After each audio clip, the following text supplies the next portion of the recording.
দেখুন, যখন এসআইআর এর প্রস্তুতি চলছে তখন মমতা বন্দ্যোপাধ্যায় কিন্তু আগেই আশঙ্কা প্রকাশ করেছেন যে এসআইআর এর আড়ালে আসলে ঘুরিয়ে এনআরসি করার চেষ্টা। আর এবার যেমনটা জানা যাচ্ছে যে এই এসআইআর এর আবহে সিএএ নিয়ে তৎপর হচ্ছে বঙ্গ বিজেপি। দীপাবলির পর রাজ্য জুড়ে সিএএ সহায়তা ক্যাম্প বিজেপি করতে চলেছে। ৭০০টি সিএএ সহায়তা ক্যাম্পের ভাবনা রয়েছে বঙ্গ বিজেপি।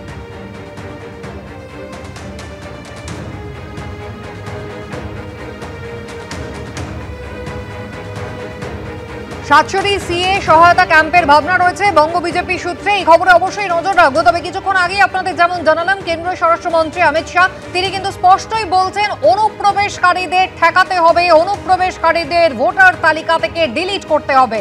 কোন রাজ্য সরকারের কোন সিদ্ধান্ত কিভাবে বাইরের কেউ নিতে পারে, কে দেশের প্রধানমন্ত্রী হবেন, কারা রাজ্যের মুখ্যমন্ত্রী হবেন, সেই সিদ্ধান্ত কি বহিরাগতরা নেবে, এই প্রশ্ন তুলেছেন অমিত শাহ।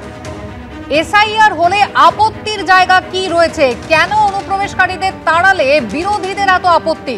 অনুপ্রবেশ হতে দিয়ে আসলে বিরোধীরা নিজেদের ভোট ব্যাংক তৈরি করেছে, যার বলে তারা ক্ষমতায় টিকে রয়েছে।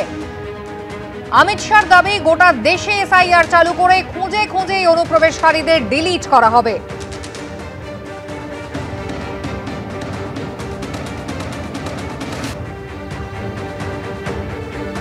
অন্যদিকে ইনফিল্ট্রেশন নিয়ে কিন্তু ইতিমধ্যেই অমিত শাহ তিনি সরব হয়েছেন। তিনি সীমান্ত সুরক্ষা প্রসঙ্গে বলছেন যে সীমান্ত মানেই তো সবটা সহজ সরল নয়, এখানে পাহাড়ি পথ রয়েছে, এখানে নদী নালা ঘন জঙ্গল রয়েছে, তাই সেইভাবে একেবারে সীমান্ত কাঁটাতার দিয়ে সুরক্ষিত করা সম্ভব নয়। কিন্তু অনুপ্রবেশকারীরা ঢুকে তারা কোথায় আশ্রয় নেয়, যে রাজ্যগুলোতে প্রবেশ করে সেখানকার প্রশাসনেরই বা কি ভূমিকা?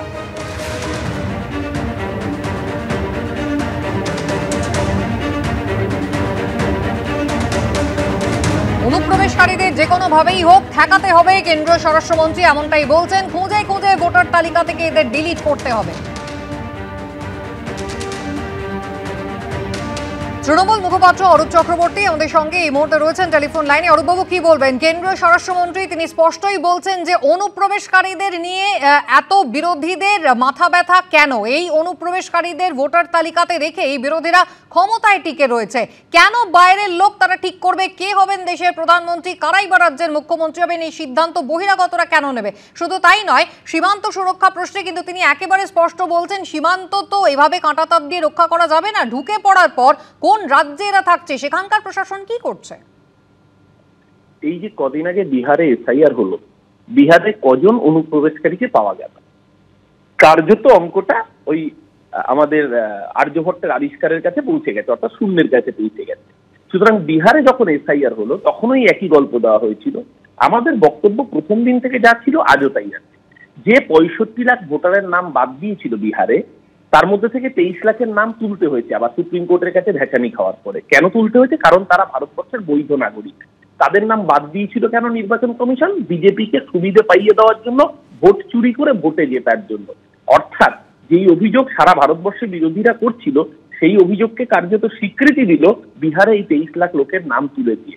কোনো অনুপ্রবেশকারী বিষয় নয়, কোনো অনুপ্রবেশকারী গল্প নয়। যারা বৈধ নাগরিক, যারা বিজেপিকে ভোট দেয় না, বেছে বেছে টার্গেট করে তাদের নাম বাদ দিতে হবে।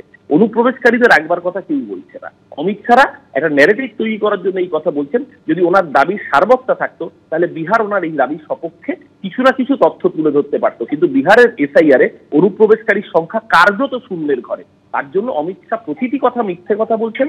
মহারাষ্ট্রে ভোট চুরি করে ক্ষমতায় এসেছেন, হরিয়ানায় ভোট চুরি করেছেন, বেঙ্গালুরুর ভোট চুরি প্রকাশ্যে ধরা পড়ে গেছে। আর যখন বিরোধী দল সাংবাদিক বৈঠক করে দেখাচ্ছে কিভাবে ভোট চুরি করেছে, তখন নির্বাচন কমিশন পাল্টা সাংবাদিক সম্মেলন করছে না। সম্মেলন করছে কে? অনুরাগ ঠাকুর বিজেপির নেতা অথবা শুভেন্দু অধিকারী বিজেপির নেতা। আপনাকে একটা জিনিস জানাতে চাই, কেন্দ্রীয় স্বরাষ্ট্রমন্ত্রী যে দাবি করেছেন একই সঙ্গে তিনি বলছেন গুজরাট, রাজস্থান বা অসমে তো অনুপ্রবেশ হয় না, পশ্চিমবঙ্গের ক্ষেত্রে এবং ঝাড়খণ্ডের ক্ষেত্রে তিনি বলছেন এখানে রীতিমতো রেড কার্পেট বিছানো রয়েছে অনুপ্রবেশকারীদের জন্য। থানাগুলোকে নাকি আগে থেকে ইনফর্ম করা থাকে। কদিন আগে এই বাংলাদেশ পর্বের পর গত বছর 5ই অগাস্টে বাংলাদেশে শেখ হাসিনার পরবর্তী অধ্যায়ের পরে ভারতবর্ষের বুকে যে 3 জন জঙ্গি ধরা পড়েছিল, প্রত্যেকে আসাম বর্ডার দিয়ে ঢুকেছে। আসামে অনুপ্রবেশ হয় না, এদিকে আসামের মুখ্যমন্ত্রী, আসলে সত্যবাদীটা কি আর মিথ্যে কথা কি বলছে? আসামের মুখ্যমন্ত্রী হেমন্ত বিশ্ব শর্মা রোজ সাংবাদিকদের বলছে আসামে জনবিন্যাস বদলে যাচ্ছে বাংলাদেশে অনুপ্রবেশকারীর ফলে, আর অমিত শাহ বলছে আসামে নাকি অনুপ্রবেশ হয় না। মিথ্যাবাদীটা কি ওরা নিজের আগে ঠিক করে নিক যে কে সত্যবাদী যুধিষ্ঠির আর কে মিথ্যাবাদী। আসলে গোটা দলটাই মিথ্যাবাদী, গোটা পার্টিটাই মিথ্যার বেশাতি করে মানুষের দৃষ্টি ঘুরিয়ে ভোট চুরি করে ভোটে জিততে চায়। ধন্যবাদ।